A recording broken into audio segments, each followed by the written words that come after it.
ధన్యవాదాలు. మరి మీరు ఏజ్లో వచ్చిన వాళ్ళు కాబట్టి మీ అందరికీ all the best for next upcoming exam. First year వాళ్ళకు, సెకండ్ ఇయర్ వాళ్ళకు అందరికీ మీరు మున్ముందు మంచిగా చదివి ఈ కార్యక్రమం అర్లీగా లాస్ట్లో ఇది కొంత పేరెంట్స్ నుంచి కానీ కొంతమంది దగ్గర నుంచి మాకు ఒత్తిడి వస్తుంది ఇటువంటి కార్యక్రమాలు చేయడం. అప్పటి ప్రిన్సిపల్ ఆదెప్ప గారు కూడా ఈ కళాశాల అభివృద్ధికి చేసినటువంటి కృషి మరువలేనిది.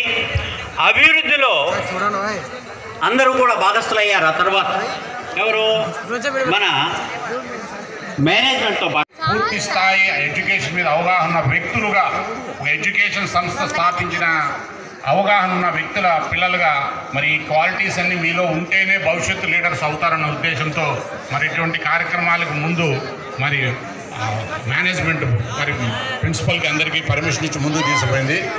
మీరు ఇటువంటి కార్యక్రమాలు మరి 10-15 రోజులు మిస్ అయిన ఎడ్యుకేషన్ చదివిన టైం అంతా మిస్ అయింది. ఈ ప్రోగ్రామ్ కంప్లీట్ అయిన తర్వాత డబల్ పట్టుదలతో చదివి ఈ ప్రోగ్రామ్స్ ఏర్పాటు చేసినందుకు మమ్మల్ని మీ పేరెంట్స్తో నుంచి ఎవరితోనూ తిట్టించకుండా మీరు కూడా పేరెంట్స్కి మంచి పేరు తీసుకొచ్చే రకంగా చదవాలని మరి వేదిక మీద నుంచి కోరుకుంటూ, ముఖ్యంగా మీరు రేపు శంకరానందగిరి జూనియర్ కాలేజీలో చదివినామంటే మీ కాలేజీ ఎక్కడ, ఏమి, ఎలా అని ఎవరన్నా అడిగితే మీరు దానికి సమాధానం చెప్పే విధంగా ఉండాల్సిన పరిస్థితి ఉంది. కాబట్టి మరి పెద్దలు ఆ రోజు ఈరోజు ఇంత విశాలమైన తరగతి గదులతో ఉన్న కళాశాల ఎప్పుడు ఎలా స్థాపించినారనేది కనీసం 10 నిమిషాలు మీరు వక్తలు చెప్పిన